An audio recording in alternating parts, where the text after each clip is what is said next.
I never thought I'd be at war with my own neighborhood over propane tanks. But here I am, standing in my driveway watching Margaret Henderson's face turn the color of a ripe tomato as she screams about my legal obligations to the community. My name is Nathan Tucker, and I've lived in Riverside Meadows, a gated community outside Charlotte, North Carolina, for about 3 years now. When I first moved here, the place seemed perfect. The houses were beautiful, the lawns were pristine, and everyone seemed friendly enough. What I didn't realize was that beneath the surface of this picture-perfect neighborhood lurked something far more sinister. An HOA board with way too much time on their hands and an insatiable thirst for control. The whole mess started in late January, when we had an unusually cold winter. I'm talking about temperatures dropping into the teens, which isn't normal for this part of North Carolina. My house runs on propane for heating, hot water, and cooking. I've always been the type to prepare ahead, so back in November, I'd had my propane company install 2 large 500-gallon tanks on my property instead of the standard one. I'd learned my lesson years ago when I lived in upstate New York and ran out of propane during a blizzard. Never again. The tanks sat on the side of my property, properly enclosed by a nice wooden fence that matched my house, completely within code and approved by the county. I'd checked everything before installation. The propane company, Blue Ridge Gas Supply, had been servicing me reliably, and I had a contract that gave me priority refills and a locked-in price. It was a good deal, and I was happy with it. Everything was fine until that cold snap hit. Apparently, several of my neighbors hadn't been as prepared as I was. The community had a mix of heating systems, some electric, some propane, some natural gas. But the folks who relied on propane suddenly found themselves in a bind when the local suppliers couldn't keep up with demand. Trucks were delayed, deliveries were pushed back, and people were getting cold. I was sitting in my warm living room, watching the news report on the cold front when my doorbell rang. It was a Tuesday evening around 7 o'clock. I opened the door to find Margaret Henderson standing there with 2 other board members, Patricia Simmons and Robert Chen. Margaret was the HOA president, a woman in her early 50s with short blonde hair that she kept in that typical, "can I speak to the manager" style. She wore a puffy North Face jacket and had her arms crossed in that confrontational way that immediately put me on edge. "Nathan, we need to talk," Margaret said, not waiting for an invitation before she started speaking. "Several homeowners in the community are experiencing propane shortages. We've been informed that you have 2 large tanks and plenty of supply. As a member of this community, we're asking you to share your propane with your neighbors in need." I blinked at her, processing what she just said. "Excuse me," Patricia stepped forward. She was a thin woman in her late 40s, always dressed like she was heading to a country club luncheon. "Nathan, we're all part of a community here. When some of us are struggling, those who have plenty should help out. It's the neighborly thing to do." I looked at the 3 of them standing on my porch, absolutely dumbfounded by the audacity. "You want me to give away my propane?" "Not give away," Margaret said quickly.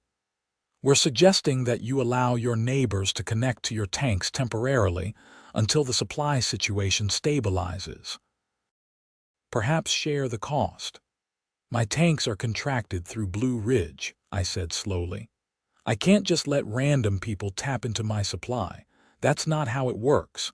Plus, those tanks are specifically sized and plumbed for my house's needs." Robert, who had been quiet until now, spoke up. He was the treasurer, a middle-aged Asian man who usually seemed reasonable. "Nathan, we understand it's an unusual request, but these are unusual circumstances. The Johnsons, 2 houses down, have 2 small children and no heat. The Williamses are both elderly. We're just asking you to be a good neighbor. I am a good neighbor, I replied, feeling my patience starting to wear thin. But what you're asking isn't reasonable or even possible. My propane system isn't set up to supply multiple houses. You need completely different infrastructure. Why don't these people just call emergency services if they're that cold, or stay with relatives, or get emergency deliveries? Margaret's expression hardened. Emergency deliveries are backed up 2 weeks. Hotels are full because of the weather. And we're not asking you, Nathan. We're telling you. Section 7.3 of the HOA bylaws states that in times of community emergency, residents must cooperate and share resources for the common good. I'd read the HOA bylaws when I bought the house, but I'd never seen anything like that. I'd like to see that in writing. I'll have a copy delivered to you tomorrow, Margaret snapped. In the meantime, we're arranging for a propane technician to come assess how to connect your supply to the affected houses. No, I said flatly. You're not sending anyone to touch my property or my tanks without my written permission, which you're not getting. Margaret's face started to turn that tomato color I mentioned. You're being incredibly selfish, Nathan. This is about community solidarity. This is about you overstepping your authority, I countered. My propane supply is my private property. You have no right to demand access to it. Patricia jumped in, her voice taking on a sharp edge. We have every right. When you bought your home here, you agreed to abide by our rules and regulations. That includes contributing to community welfare. Contributing to community welfare by maintaining my property and paying my dues, yes, I said. Not by surrendering my private resources because other people didn't plan ahead. Margaret pulled out her phone and started typing. Fine. If you won't cooperate voluntarily, we'll be issuing a formal violation notice tomorrow. Failure to comply will result in fines of $500 per day until you come into compliance. You can't fine me for not giving away my property, I said, my voice rising despite my attempt to stay calm. We'll see about that, Margaret replied coldly. This meeting is over. You have until Friday to make your propane supply available to the community. Good night, Nathan. They turned and walked away before I could respond, leaving me standing in my doorway, absolutely furious. I slammed the door and immediately went to dig out my copy of the HOA bylaws. I spent the next 2 hours reading through every single page, and guess what? There was no Section 7.3 about community emergencies and resource sharing. The entire thing was fabricated. The next morning, I woke up to find a formal letter slipped under my door. It was on official HOA letterhead, dated that day, and it outlined their demand that I make my propane tanks available to the community by Friday at 5 p.m. or face daily fines of $500. The letter referenced the fictitious Section 7.3 and included a list of 6 houses that would need to connect to my supply. I took photos of the letter and immediately called my real estate attorney, David Martinez. I'd used him when I bought the house, and he was familiar with HOA law. His secretary said he was in court but would call me back. While I waited, I called Blue Ridge Gas Supply. Blue Ridge, this is Tommy speaking. How can I help you? The voice on the other end was friendly and upbeat. Hi, Tommy. This is Nathan Tucker over in Riverside Meadows. I've got a weird situation I need to talk to someone about. I explained the entire situation to Tommy, who listened quietly until I finished. Then he let out a low whistle. Mr. Tucker, first of all, what they are asking is completely impossible without major infrastructure work. Second, it would void your contract with us. Third, and most importantly, it's actually illegal. Propane systems are heavily regulated. You can't just hook up multiple houses to a residential tank system like that. It would be a massive safety violation. Can you put that in writing? I asked. Absolutely. I'll have our safety compliance officer draft something up and email it to you within the hour. But Mr. Tucker, I gotta warn you, if your HOA tries to force this and someone gets hurt, they're looking at serious liability. Propane is no joke. We're talking potential explosions, gas leaks, fire hazards. This is insane. That's what I thought, but I needed to confirm I wasn't crazy. Not crazy at all, sir. Sit tight, I'll get you that documentation. True to his word, an email arrived 45 minutes later with a detailed letter from Blue Ridge's safety compliance officer, explaining in technical terms why the HOA's demand was not only unreasonable but dangerous and illegal. The letter cited specific regulations from the National Fire Protection Association, state codes, and federal propane safety standards. It was exactly what I needed. David Martinez called me back around noon.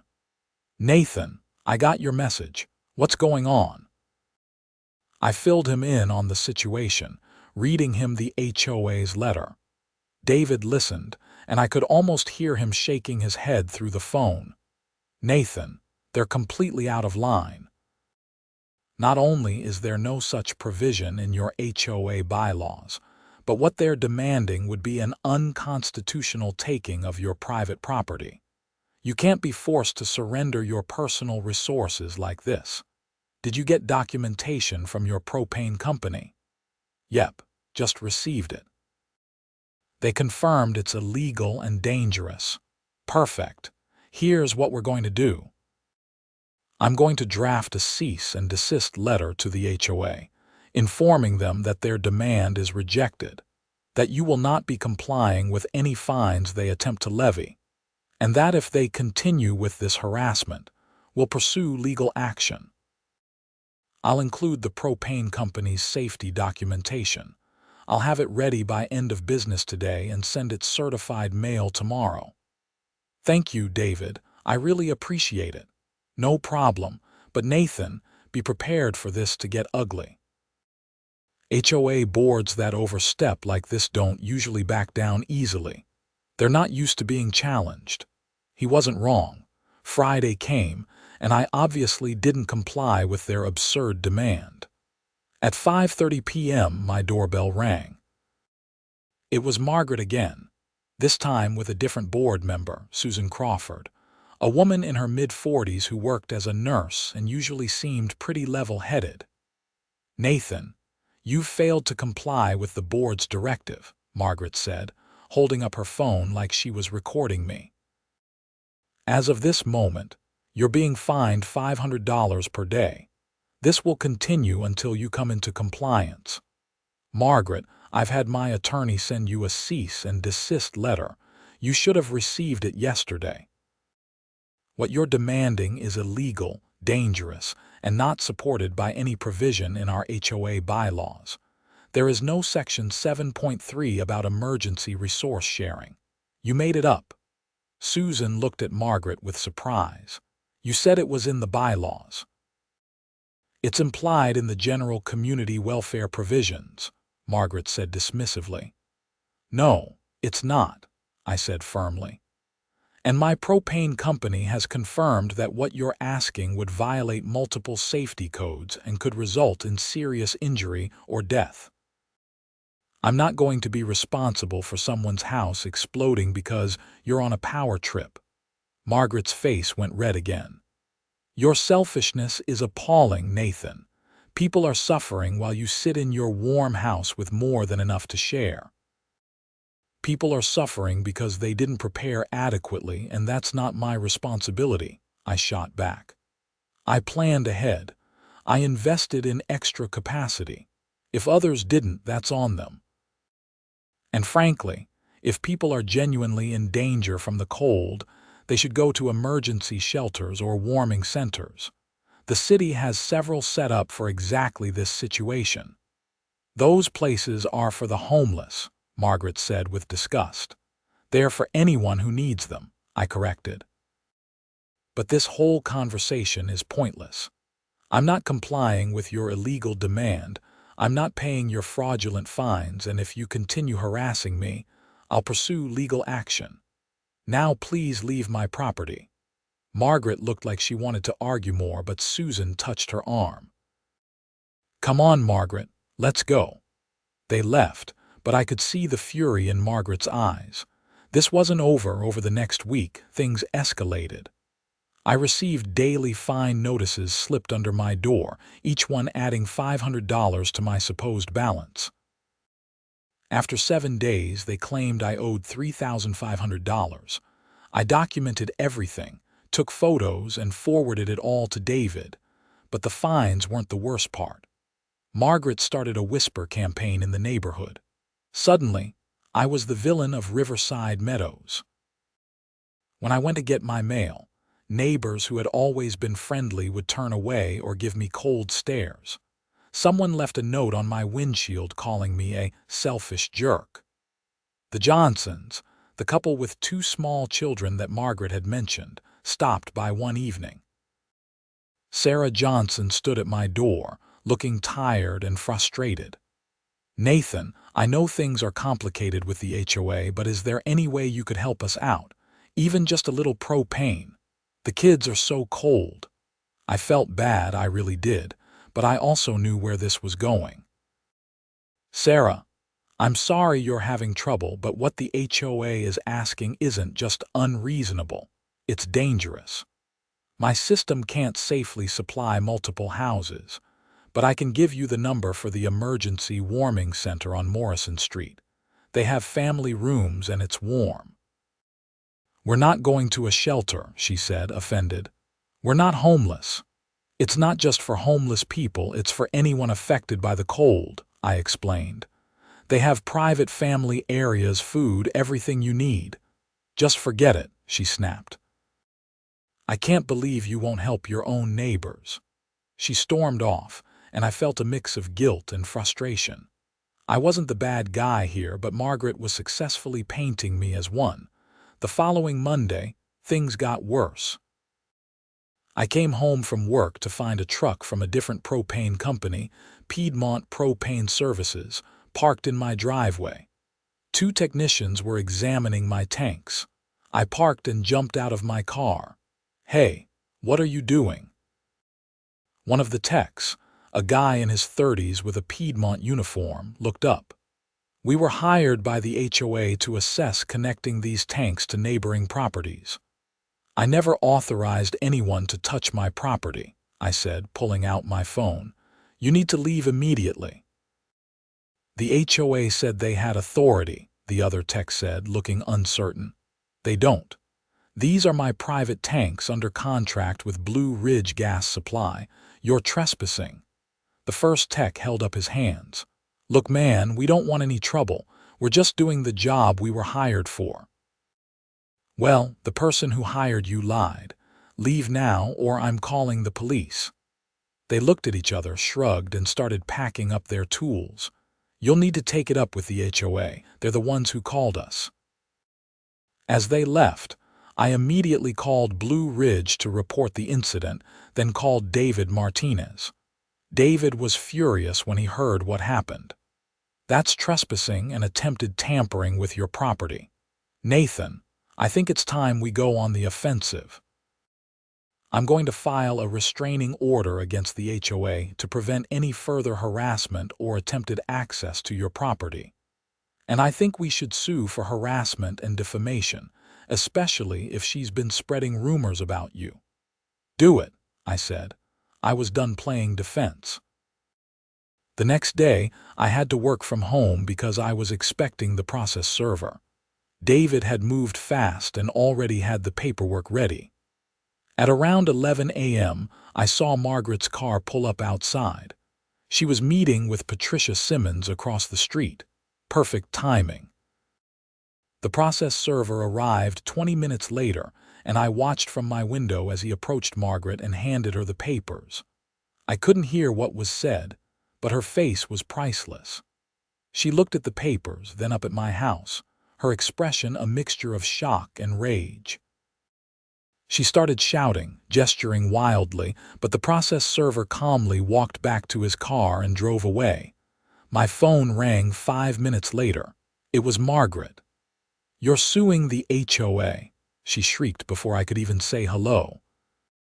"You've been harassing me, trespassing on my property, attempting to steal my resources, and defaming me to the neighborhood," I said calmly. "Yes, I'm suing. And there's a restraining order that prevents you or anyone acting on your behalf from coming within 50 feet of my property or contacting me except through our attorneys. This is outrageous. You can't do this." I just did. "Talk to your lawyer, Margaret. I'm done with you." I hung up and blocked her number. The peace that followed was almost surreal. No more daily fine notices. No more confrontations. Just blissful quiet, but I wasn't naive enough to think this was over. Margaret struck me as the type who would try to find another angle, and I was right. 3 days later, I got a call from Blue Ridge Gas Supply. It was their account manager, Linda Chen. "Mr. Tucker, I'm calling because we've received a formal complaint about your account from someone claiming to represent the Riverside Meadows HOA. They're alleging that you're violating community regulations and demanding that we cease service to your property." "That's ridiculous," I said. "What did you tell them?" "We told them that we have a valid contract with you, that your system is fully compliant with all regulations, and that we're not terminating service based on a third-party complaint. But I wanted to give you a heads up. This person, Margaret Henderson, was pretty aggressive on the phone. She's the HOA president, and she's been harassing me for weeks because I won't let her force me to share my propane with other residents. We're actually in litigation over it now." "Wow, okay. Well, your contract with us is solid. She can't do anything to affect that." "But Mr. Tucker, I have to be honest with you. Sometimes in situations like this, people get vindictive. You might want to consider additional security for your tanks. A lock, maybe a camera." That was good advice. I'd already installed a security camera system after the Piedmont propane incident, but I hadn't thought about physically securing the tanks. I ordered heavy-duty locks that afternoon and installed them that weekend. February dragged on. The cold snap eventually broke, and temperatures returned to normal. The propane shortage eased as supply chains caught up. The neighbors who'd been so desperate for heat were suddenly silent, and no one apologized for the way they'd treated me. Margaret and the HOA board had gone quiet too, though I knew they were probably consulting with their attorney about my lawsuit. David kept me updated. The HOA's lawyer had responded, claiming that Margaret had been acting in good faith to help struggling community members, and that the HOA wasn't liable for her individual actions. It was a weak defense, and David was confident we'd win. But then, in early March, I got a notice in the mail that made my blood boil. It was a special assessment from the HOA. Every homeowner was being charged a one-time fee of $5,000 for emergency community improvements and legal fees. The notice was deliberately vague about what improvements were being made, but the legal fees part was obvious. They were trying to make the entire community pay for their defense in my lawsuit. I called David immediately. "Can they do this?" "It depends on what's in your governing documents. Special assessments are usually allowed, but they have to be for legitimate community purposes and properly authorized. I'll need to review the bylaws and CC and Articus again. Forward me that notice." I scanned and emailed it to him, then sat back and fumed. Margaret was trying to turn the neighborhood against me even more by making them all pay for her mistakes. Over the next few days, I started hearing grumbling from other neighbors. Turns out, a $5,000 surprise bill wasn't popular with anyone. People were questioning why they had to pay for legal fees when they didn't even know what the lawsuit was about. The HOA's official statement was vague, saying only that they were defending against frivolous litigation from a resident who refused to participate in community emergency protocols. I decided it was time to set the record straight. I drafted a detailed letter explaining exactly what had happened. How Margaret had demanded I share my propane supply, how she'd invented a fake bylaw provision to justify it, how she'd sent technicians to tamper with my property without permission, and how she'd harassed me with illegal fines. I included copies of the Blue Ridge safety documentation explaining why her demands were dangerous and illegal. I printed out 100 copies and personally delivered them to every house in the neighborhood. The response was immediate. My phone started ringing with neighbors apologizing, expressing shock, and asking what they could do. Several people said they'd had their own problems with Margaret over the years, but had never spoken up because they didn't want the hassle. One neighbor, Frank Martinez, who lived about 6 houses down, even came by in person. Frank was a retired contractor in his mid-60s, a stocky guy with gray hair and a no-nonsense attitude. "Nathan, I just read your letter. I had no idea Margaret was pulling this crap. I've lived here for 12 years and I've watched her get more and more power-hungry. Someone needs to stop her." "I'm trying," I said, "but she's making everyone pay for her legal defense with this special assessment." "Yeah, about that," Frank said. "I've been on the board before. That assessment has to be approved by a vote of the full board, and for anything over $3,000, it requires homeowner approval at a general meeting." "Did they hold a meeting?" "Not that I know of." "Then the assessment is invalid. They can't just levy that without proper procedure." Frank pulled out his phone. "I'm calling Robert Chen. He's the treasurer. He'll know if this was done properly."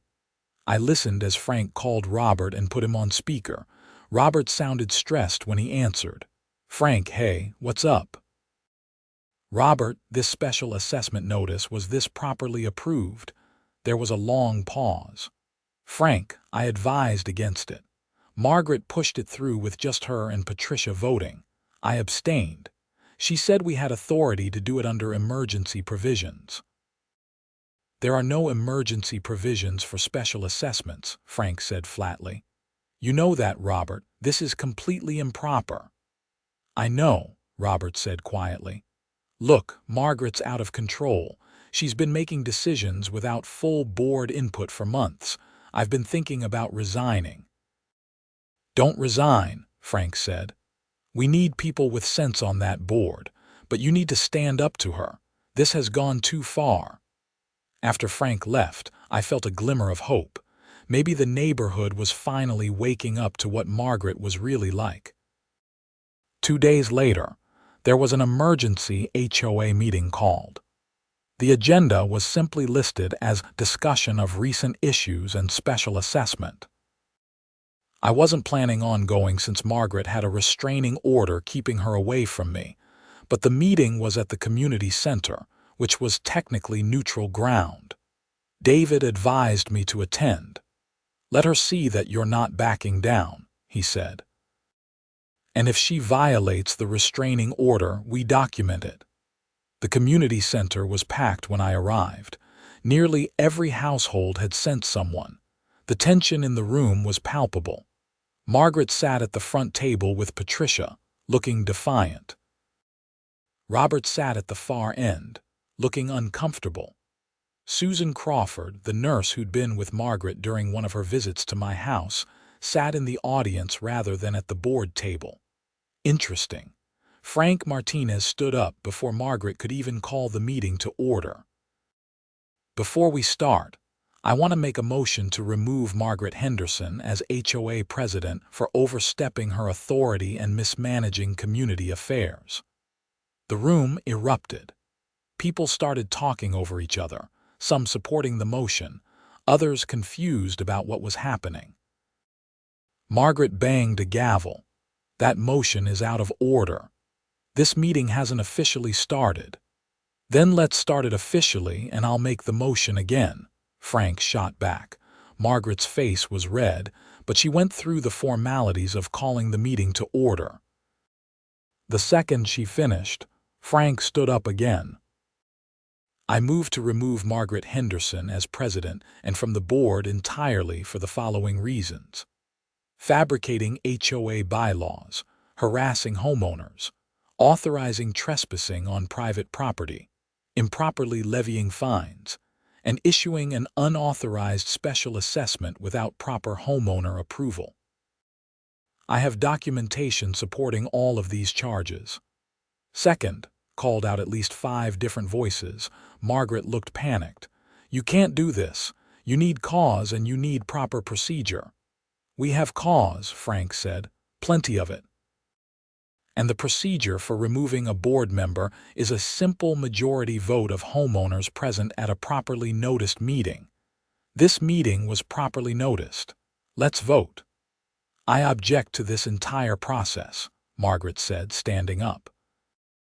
This is a witch hunt orchestrated by Nathan Tucker because he's too selfish to help his neighbors. No, Margaret, I said, standing up. Everyone turned to look at me. This is about you abusing your power.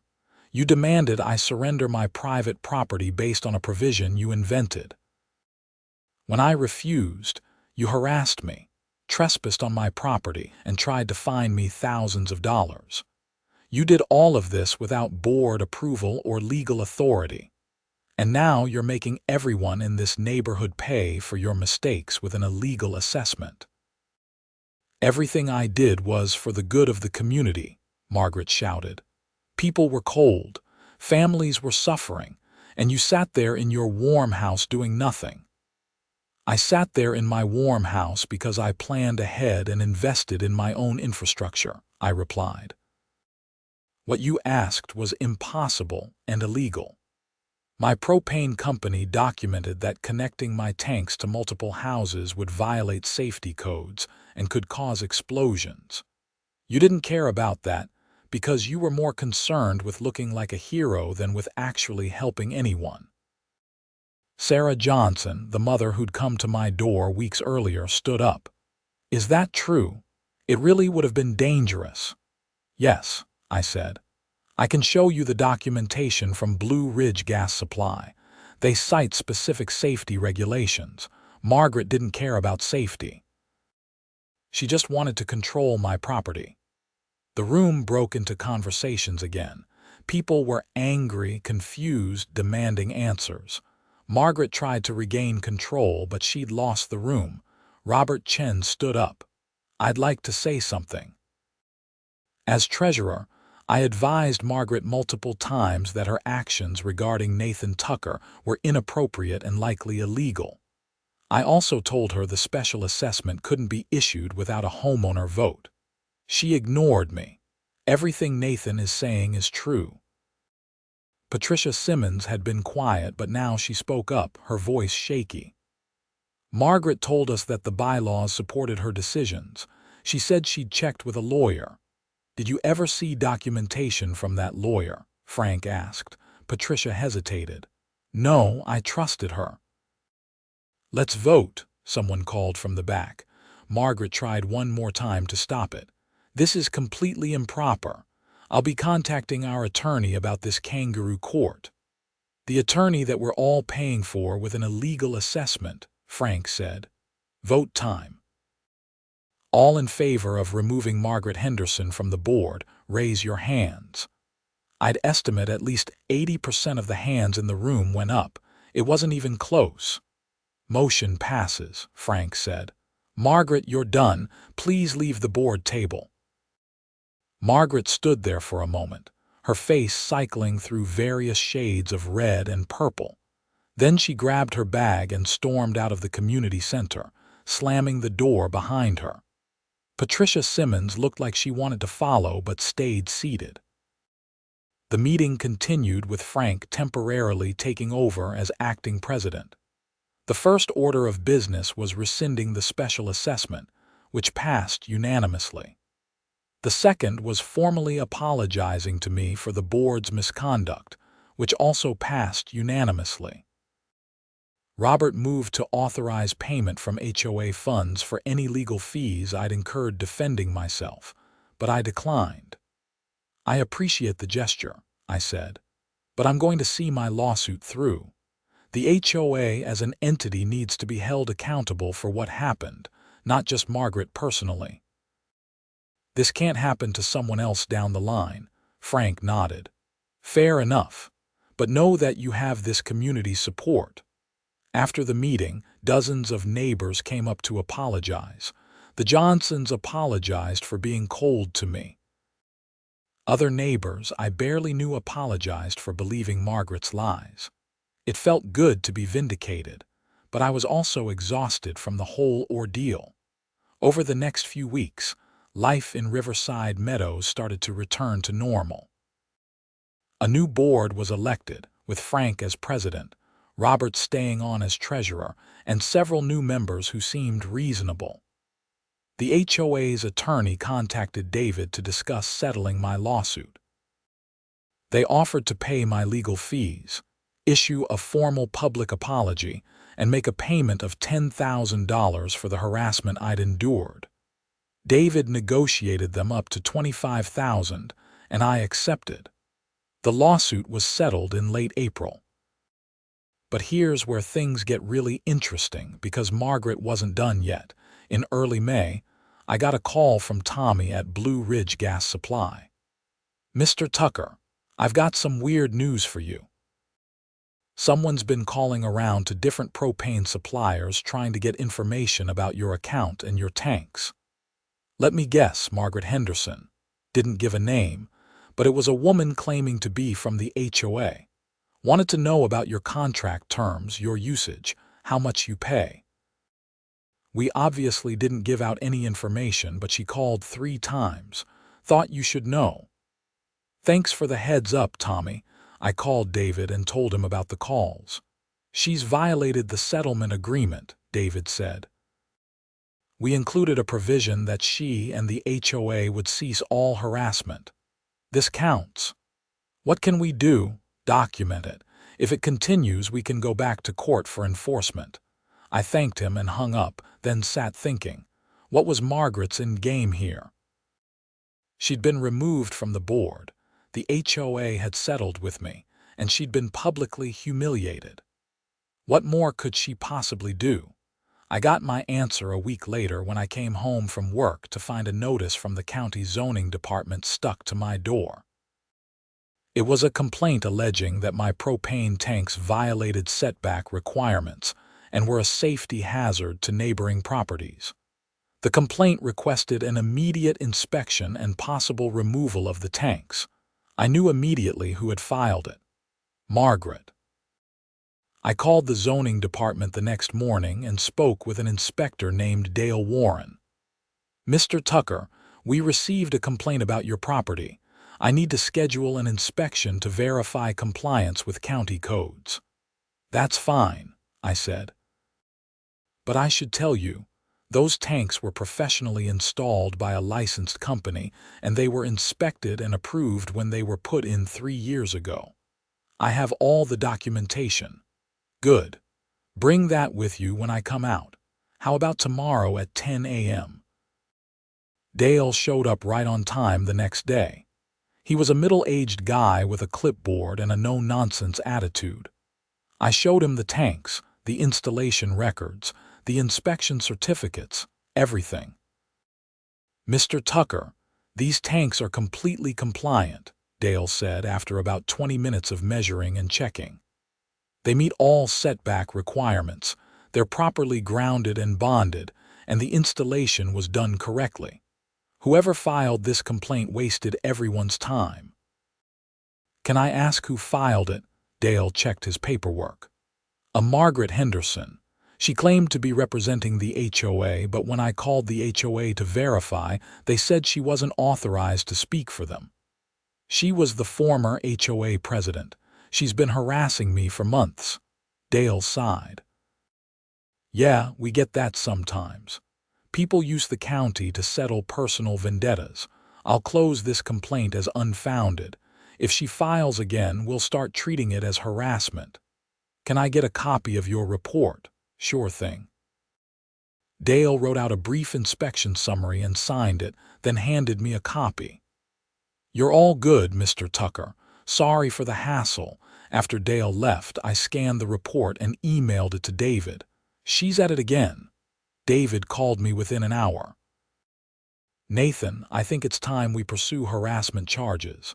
This is beyond civil dispute now. She's filing false reports with government agencies to harass you. That's actually a crime. What do I need to do? Document everything. Keep records of every contact, every incident. I'll draft a criminal complaint, and we'll file it with the Charlotte-Mecklenburg Police Department. Over the next few days, I compiled everything. The original letters from Margaret demanding my propane, the fake fines, documentation of the Piedmont propane trespassing incident, records of her calls to Blue Ridge, and now the false zoning complaint. It was a thick folder of evidence. David filed the complaint the following Monday. A detective named Sarah Morrison was assigned to the case. She called me on Wednesday. Mr. Tucker, I've reviewed your complaint. This is quite a pattern of behavior. I'd like to meet with you to go over everything in detail. We met at a coffee shop near my office. Detective Morrison was a sharp woman in her 40s who took detailed notes as I walked her through the entire timeline of Margaret's harassment. Has Miss Henderson made any direct threats against you? Morrison asked. Not direct threats, no. But her behavior has been increasingly erratic. I'm honestly worried about what she might do next. Understandable. Based on what you've shown me, I think we have enough for charges of harassment and filing a false police report, which is how we classify false reports to government agencies. I'm going to interview Miss Henderson and get her side of things. Then I'll present everything to the district attorney. Thank you, Detective. 2 weeks went by. I didn't hear anything from Margaret, which was both a relief and somewhat ominous. Then, on a Tuesday evening in late May, something happened that elevated everything to a completely different level. I was at the gym when my phone started blowing up with calls and texts. The first text was from my next-door neighbor, Linda Patterson. Nathan, your house alarm is going off. Are you okay? My heart jumped. I'd installed a comprehensive alarm system after all the harassment started. I immediately opened the security app on my phone and accessed my cameras. What I saw made my blood run cold. Margaret Henderson was in my backyard, and she had a crowbar. As I watched through my phone, she was trying to pry open the locked cabinet that housed my propane tank valves. The alarm was blaring, but she was ignoring it, frantically working at the lock. I called 911 while running to my car. This is Nathan Tucker at 847 Riverside Drive in the Riverside Meadows community. Someone is trying to vandalize my property. I have video of the person. She's currently attempting to tamper with my propane tanks. The dispatcher sounded alarmed. Sir, did you say propane tanks? Is there a risk of gas leak or explosion? Yes, if she succeeds in opening the valves, there could be a serious leak. Please send someone immediately. Officers and fire department are en route. Sir, how far away are you? About 15 minutes. Please don't confront this person when you arrive. Let the police handle it. I agreed but drove as fast as I dared. My mind was racing. What was Margaret thinking? Did she plan to release all my propane, turn off my supply, cause a leak? Any of those scenarios were dangerous and potentially deadly. I was about 5 minutes from home when my phone rang. It was Detective Morrison. Mr. Tucker, I just heard the dispatch about your address. Is the suspect Margaret Henderson? Yes, I have her on my security cameras. She's in my backyard with a crowbar trying to break into my propane tank enclosure. I'm 10 minutes out. Are you almost there? About 5 minutes. Do not engage with her. Park down the street and wait for us. If she's tampering with propane equipment, this is extremely dangerous. I pulled onto my street to see 2 patrol cars already there, lights flashing. Officers had their weapons drawn, positioned behind their vehicles. I parked at the end of the block and got out, staying back like Detective Morrison had instructed. I couldn't hear what was being said, but I could see officers moving around the side of my house toward the backyard. More sirens approached as a fire truck and ambulance arrived. A firefighter in full gear jogged up to one of the officers, and they had a brief conversation before the firefighter and his partner also headed toward my backyard. Detective Morrison pulled up and immediately went to talk to the commanding officer on scene. After a few minutes, she walked over to where I was standing. "Mr. Tucker, she's in custody. The good news is she didn't succeed in opening the valve enclosure. Your lock's held. The fire department is checking for any gas leaks, but they don't think she compromised the system." What was she trying to do? She's not being cooperative right now, but from what officers observed when they apprehended her, it looks like she was attempting to either shut off your gas supply or possibly cause a leak. Either way, this is serious. We're charging her with criminal trespassing, attempted vandalism, reckless endangerment, and since this involved a propane system, there will be additional charges related to tampering with utility infrastructure. I watched as officers led Margaret out from behind my house in handcuffs. Her hair was disheveled, and she was yelling something I couldn't quite make out. She saw me standing there, and her face contorted with rage. "This is your fault," she screamed. "You destroyed my reputation. You turned everyone against me. All I wanted was to help people." "Madam, stop talking," one of the officers said firmly, guiding her toward a patrol car. "I hope your house burns down," Margaret shouted as they put her in the car. "I hope you freeze to death next winter." The officer shut the door, muffling her continued yelling. Detective Morrison shook her head. "Well, she just made the prosecutor's job a lot easier with those statements. Multiple witnesses heard that. A firefighter came over and confirmed there was no damage to the tanks or any leaks. He recommended I have Blue Ridge do a full safety inspection, which I agreed to do. After giving my statement and providing the security camera footage to the police, I was finally allowed to go inside my house. I sat on my couch, suddenly exhausted.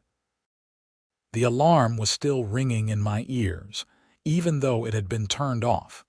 I couldn't believe Margaret had actually tried to sabotage my propane system. She could have caused an explosion. She could have killed people. Over the next few days, the story exploded through Riverside Meadows.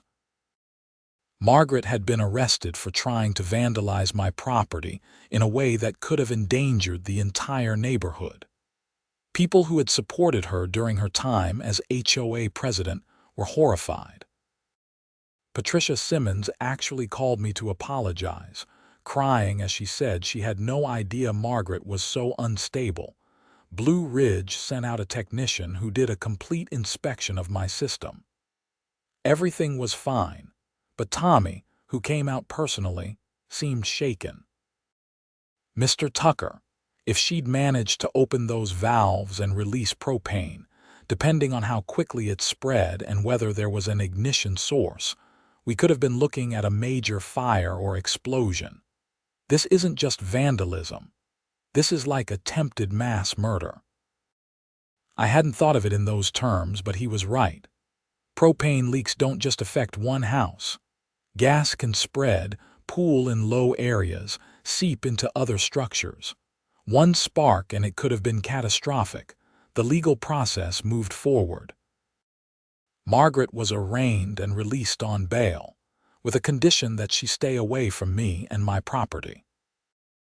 The district attorney, a serious woman named Catherine Shaw, charged Margaret with multiple felonies: criminal trespassing, attempted vandalism, reckless endangerment, attempted arson, arguing that tampering with propane tanks showed intent to potentially cause a fire, and making terroristic threats based on her statements when arrested. David kept me updated on everything. Nathan, the DA, is taking this very seriously. Margaret's behavior escalated from civil harassment to criminal activity that endangered lives. They're not offering any plea deals right now. The trial was set for September. In the meantime, I tried to get my life back to normal, but it was difficult. I was constantly aware of every sound, every car driving by, every person walking past. I installed additional cameras and upgraded my alarm system. Frank Martinez and several other neighbors made a point to check on me regularly, which I appreciated. In July, I made a decision. I was going to switch propane suppliers.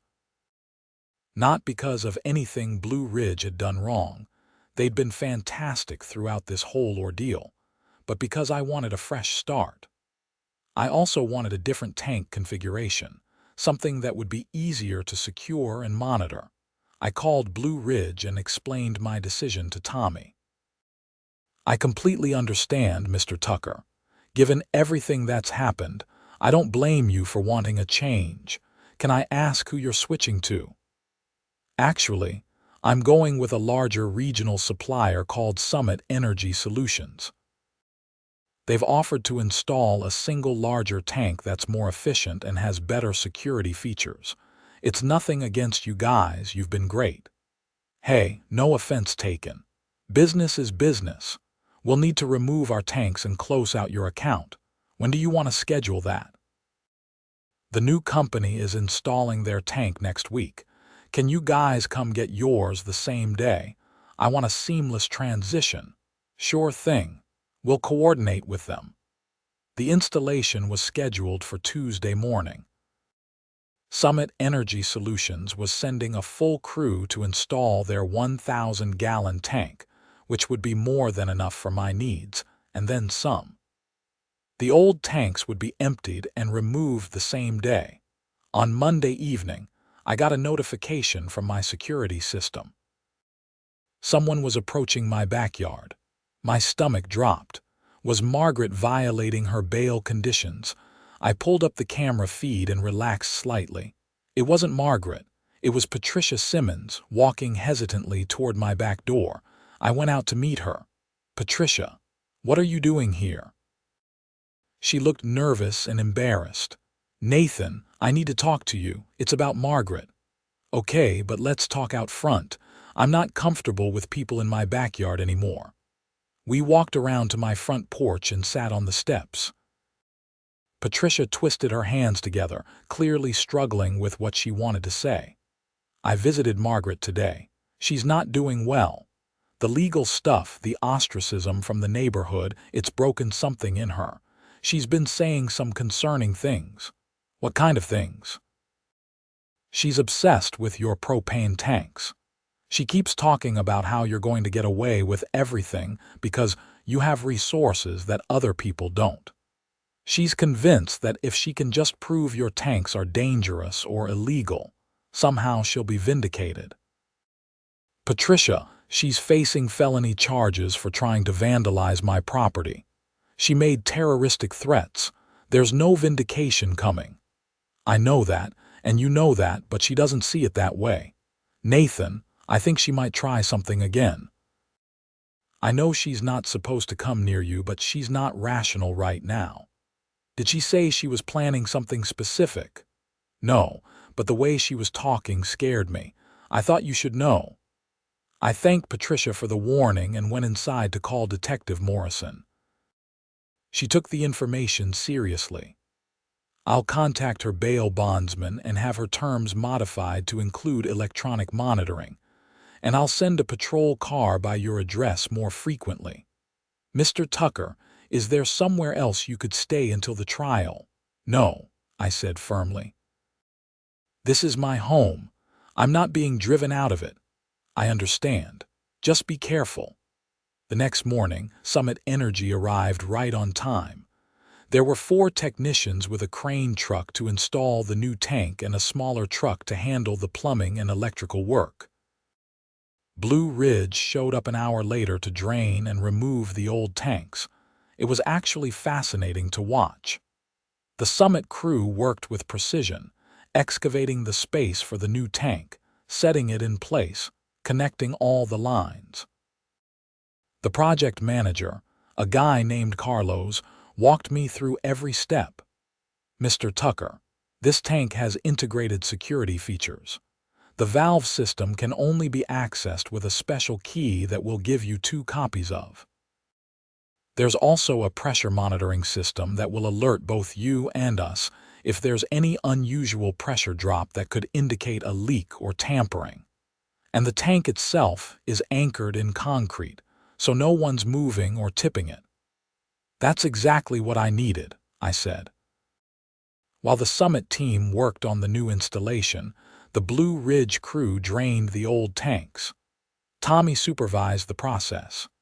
"Nathan, just so you know, these tanks still have about 200 gallons total left in them. We're draining it into our truck. That propane will be redistributed to other customers." "That's fine. What happens to the empty tanks? We'll take them back to our facility. They'll be inspected, refurbished if needed, and eventually reinstalled somewhere else." By mid-afternoon, the whole job was done. The old tanks were gone, leaving just some packed dirt where they'd been. The new tank was in place, filled, tested, and operational. Carlos had me sign off on the installation and handed me the security keys. "You're all set, Mr. Tucker. Welcome to Summit Energy Solutions."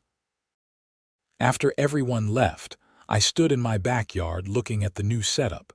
It felt like closing one chapter and starting another. The old tanks had been at the center of months of harassment, legal battles, and finally criminal charges. Now they were gone, someone else's problem.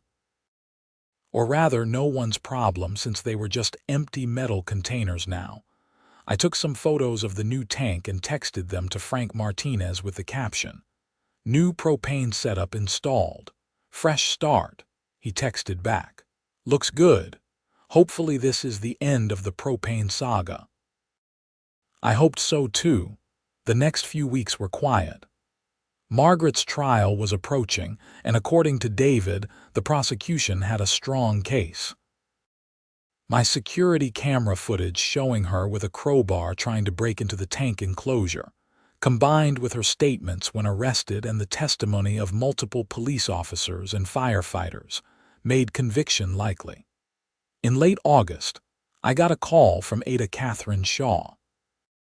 "Mr. Tucker, I wanted to let you know that Margaret Henderson's attorney has approached us about a plea agreement. She's willing to plead guilty to reckless endangerment and criminal trespassing in exchange for dropping the other charges." "What kind of sentence are they asking for?" "Probation and community service, no jail time." "No," I said immediately. "She tried to blow up my house. She could have killed people. Probation isn't enough."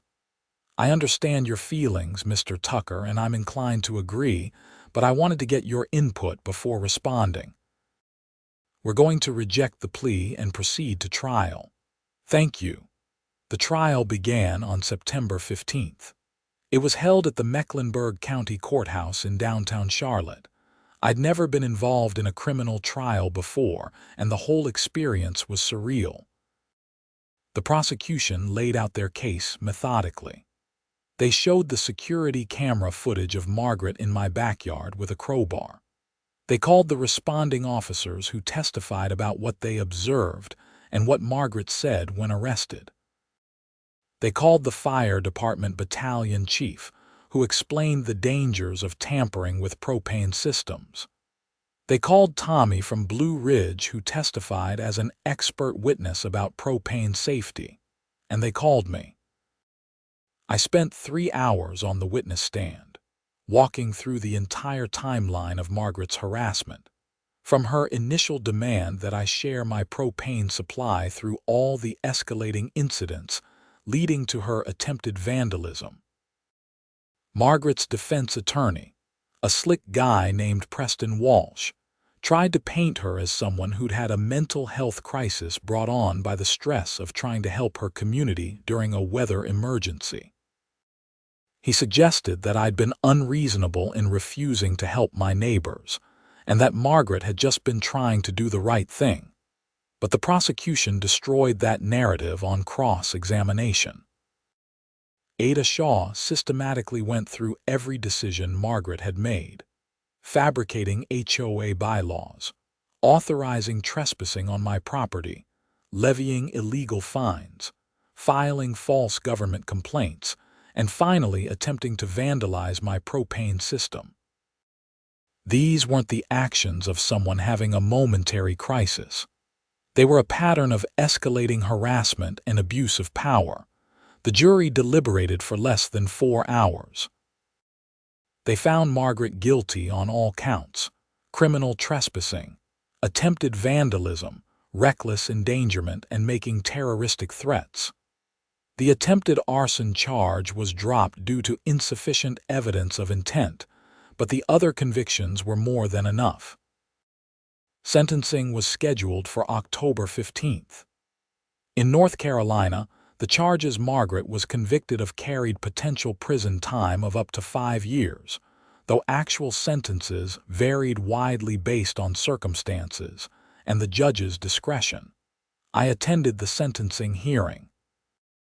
The courtroom was less crowded than during the trial, but several Riverside Meadows residents were there, including Frank Martinez and, surprisingly, Patricia Simmons. Judge Raymond Foster was presiding, a distinguished African-American man in his 60s with a reputation for being firm but fair. He listened as Margaret's attorney made an impassioned plea for leniency, emphasizing Margaret's previously clean record, her community service history, and her mental health struggles. Then, Ada Shaw spoke. "Your Honor, while the defendant has no prior criminal record, the severity and persistence of her actions cannot be overlooked. She didn't make one mistake in a moment of poor judgment. She engaged in a months-long campaign of harassment against Mr. Tucker, abused her position of authority in the HOA, and ultimately attempted to vandalize a propane system in a way that could have endangered an entire neighborhood. The fire department testified that if she'd succeeded, the results could have been catastrophic. This wasn't a cry for help. This was a deliberate act of retaliation against someone who refused to submit to her illegal demands." Judge Foster then asked if I wanted to make a victim impact statement. I did. I stood and faced Margaret directly. She wouldn't meet my eyes. "Your Honor, Margaret Henderson turned my life into a nightmare for months, all because I wouldn't let her force me to give up my private property. She lied, she harassed me, she trespassed on my property, and she filed false complaints against me with government agencies. She cost me thousands of dollars in legal fees and caused me tremendous stress. But the worst part is what she tried to do at the end. She tried to sabotage my propane system, which could have killed people. Not just me, but my neighbors, first responders, anyone in the vicinity. All because her ego couldn't handle being told no. I don't think probation is appropriate here. I think she needs to face real consequences for what she did." Judge Foster nodded and made some notes. Then he addressed Margaret directly. "Miss Henderson, do you have anything to say before I impose sentence?" Margaret stood. She'd lost weight since the trial started and she looked older somehow. When she spoke, her voice was small. "I'm sorry for what I did. I was trying to help people, but I went about it the wrong way. I let my emotions and my pride control my actions. I know I can't undo the harm I caused, but I am truly sorry." Judge Foster regarded her for a long moment. "Miss Henderson, I've reviewed all the evidence in this case carefully. I've listened to the testimony, watched the video footage, and considered the arguments from both sides. What troubles me most is not just what you did, but your inability to accept responsibility until you were literally caught on camera committing a crime. You had multiple opportunities to stop, to reconsider, to do the right thing. Instead, you escalated. You abused your authority, you harassed a homeowner who was simply exercising his legal rights, and you ultimately put lives at risk. The fact that you once did positive things in your community doesn't erase that. He paused, looking at his notes. I'm sentencing you to 3 years in prison, suspended to 18 months, followed by 3 years of probation. You'll serve the 18 months at the North Carolina Correctional Institution for Women. Upon release, your probation terms will include a prohibition on serving in any HOA leadership position, mandatory mental health counseling, and a permanent restraining order preventing you from contacting Mr. Tucker or coming within 500 feet of his property.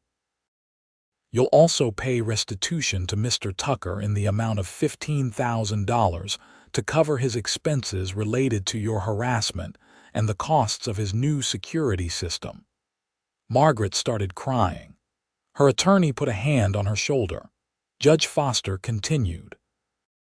Additionally, I'm ordering 200 hours of community service to be completed after your release, specifically working with organizations that help homeowners navigate disputes with HOAs. Perhaps you can use your experience to help others avoid the mistakes you made. The bailiff led Margaret away. She was sobbing openly now, the reality of prison time apparently hitting her hard. I felt a mix of emotions, relief, vindication, but also a strange sadness. This whole situation had been so unnecessary. If Margaret had just accepted that she didn't have the authority to force me to share my propane, none of this would have happened. After the hearing, Frank Martinez found me outside the courtroom. "Justice served," he said simply. "Yeah," I agreed. "It feels weird, though. I never wanted her to go to prison. I just wanted her to leave me alone." "She brought it on herself, Nathan. You gave her every opportunity to back down. She chose to escalate." Patricia Simmons approached hesitantly. "Nathan, I know I've apologized before, but I want to say it again. I should have questioned Margaret's judgment sooner. I should have stood up to her." "Patricia, you're not responsible for her actions. She made her own choices." "Still, I enabled her by going along with things I had doubts about. I've learned my lesson." Blind trust in leadership is dangerous, even at the HOA level. Over the following weeks, life in Riverside Meadows continued to evolve. The new HOA board under Frank's leadership was competent and reasonable. They focused on actual community maintenance and organizing neighborhood events, not power trips and harassment. Several new families moved in, and the neighborhood felt friendlier somehow, like a weight had been lifted. My new propane system worked flawlessly. Summit Energy was professional and responsive. The enhanced security features gave me peace of mind. I could check the tank status from my phone app, seeing real-time data on propane levels and system pressure. It felt good to have that control and visibility. In November, as another winter approached, I made sure to reach out to my neighbors to ensure everyone had adequate heating preparations. I even shared contact information for the local emergency warming centers and social services that could help anyone struggling with heating costs. No one needed to freeze, and no one needed to steal someone else's resources to stay warm. There were proper channels and assistance available. The Johnsons, who'd been so cold to me after I refused to share my propane the previous winter, actually apologized again and thanked me for the resource information. Sarah Johnson looked embarrassed as she explained they'd since switched to a better propane supplier with automatic delivery monitoring and had insulated their house better. "We should have done all this before," she admitted. "Margaret just made it seem like you were the problem, when really we needed to take responsibility for our own preparation." "Hey, we all learn," I said. "The important thing is you're set up now." As December arrived and the weather turned cold again, I sat in my warm house feeling genuinely content. The propane flowed reliably from my new tank. My security system showed nothing but peaceful suburban activity. My neighbors were prepared and friendly. And Margaret Henderson was serving her sentence, hopefully learning something from the experience. The legal settlement from the HOA had more than covered my expenses, and the restitution from Margaret would eventually be paid, though I wasn't holding my breath on that. David Martinez had done excellent work, and I'd recommended him to several other residents who'd had HOA issues over the years. On Christmas Eve, Frank Martinez organized a neighborhood potluck at the community center. Nearly everyone attended, and the atmosphere was warm and genuinely communal. People laughed, shared food, and talked about their plans for the new year. Several people mentioned how much better the neighborhood felt now. "You know what the difference is?" Frank said to me as we stood near the dessert table. "People aren't afraid anymore." Under Margaret, there was always this tension, this feeling that you might get in trouble for the smallest thing. Now we're just neighbors living our lives. "That's how it should be," I agreed. As I drove home that night, I reflected on the entire saga. It had been exhausting, expensive, and stressful. But it had also taught me important lessons about standing up for yourself, not backing down when you're right, and the importance of proper documentation. Those security cameras and written records had been crucial in proving my case. I also thought about the nature of power and how easily it can corrupt, even at the seemingly trivial level of a homeowner association. Margaret had probably started with good intentions, genuinely wanting to help her community. But somewhere along the way, she'd become more concerned with control and authority than with actually serving her neighbors. When someone challenged that authority, she couldn't handle it. The propane tanks, those empty tanks that Blue Ridge had hauled away, had been at the center of everything. They'd been a symbol of my independence and preparation, which Margaret had seen as selfishness. But property rights matter. Personal responsibility matters. And no one, not even an HOA president, has the right to confiscate someone's private resources just because they think they know better. As winter settled in and 2026 began, I found myself actually enjoying my neighborhood again. I'd gotten involved with the new HOA board as an advisor, helping them draft clearer bylaws that limited board authority and protected homeowner rights. We implemented new procedures requiring full board votes and homeowner input for any significant decisions. Several other homeowners who'd had their own issues with Margaret's leadership came forward and shared their stories. We compiled everything into a case study that we shared with other HOAs in the region through the Community Associations Institute. If our experience could help others avoid similar conflicts, then something good would come from it all. In February, I got an unexpected letter. It was from Margaret, written from prison. I almost threw it away without reading it, but curiosity got the better of me. The letter was short and handwritten. Margaret wrote that she'd been working with a therapist and was coming to understand how her need for control and validation had driven her to increasingly irrational behavior. She apologized again for everything she'd put me through. She didn't make excuses or try to justify her actions, just acknowledged that she'd been wrong and hoped that someday I might be able to forgive her. I read the letter twice, then filed it away. I wasn't ready to forgive, maybe I never would be. But I appreciated that she was at least taking responsibility. That was more than she'd done before. Spring arrived, bringing warmer weather and new growth. I spent weekends working in my garden, something I'd neglected during all the drama. Neighbors would stop by to chat, offering plant advice or just catching up. It felt normal again, the way neighborhood life should feel. My propane system continued working perfectly. The tank was still more than half full, and I wouldn't need a refill until late next year. The security features had never been triggered, and gradually I found myself checking them less obsessively. The fear and vigilance were fading, replaced by a cautious peace. In May, I got a notification that Margaret had been released early for good behavior, having served 12 months of her 18-month sentence. She'd be on probation for the next 3 years.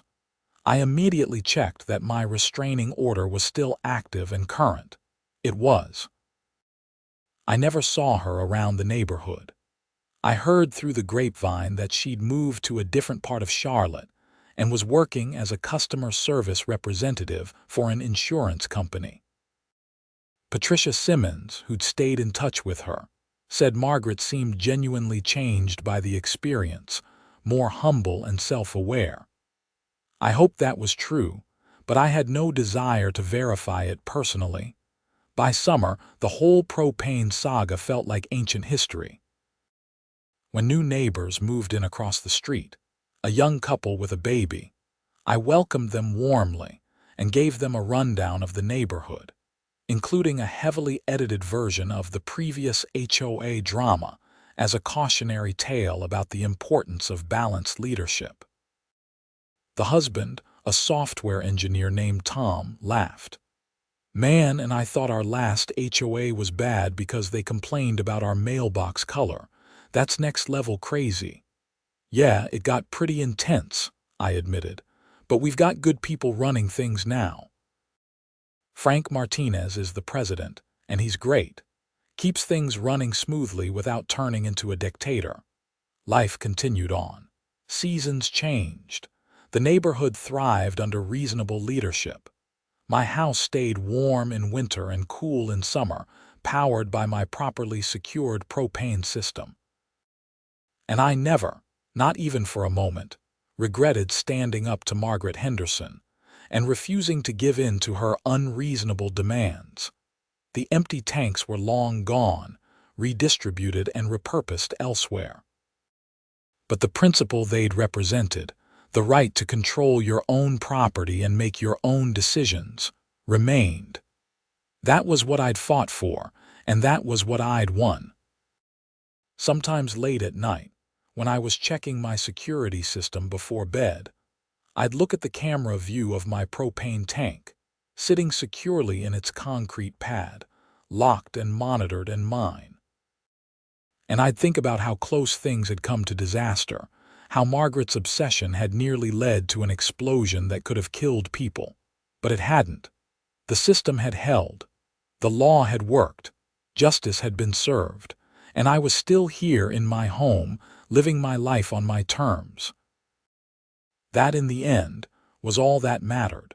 The story of the HOA demanding my propane supply had a definitive ending. Margaret Henderson faced consequences for her actions. The neighborhood learned valuable lessons about governance and personal responsibility.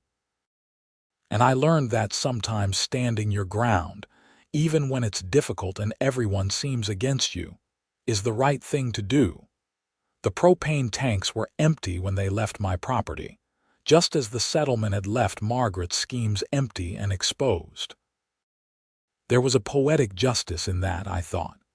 She'd wanted to control my supply, to force me to share what I'd planned and paid for. Instead, all she'd accomplished was ensuring those tanks left my property forever, replaced by a better system she had no claim to whatsoever. I never shared my propane supply. I never paid her fraudulent fines. And in the end, I left her with nothing but the consequences of her own actions. Sometimes that's how justice works, and sometimes that's exactly what needs to happen.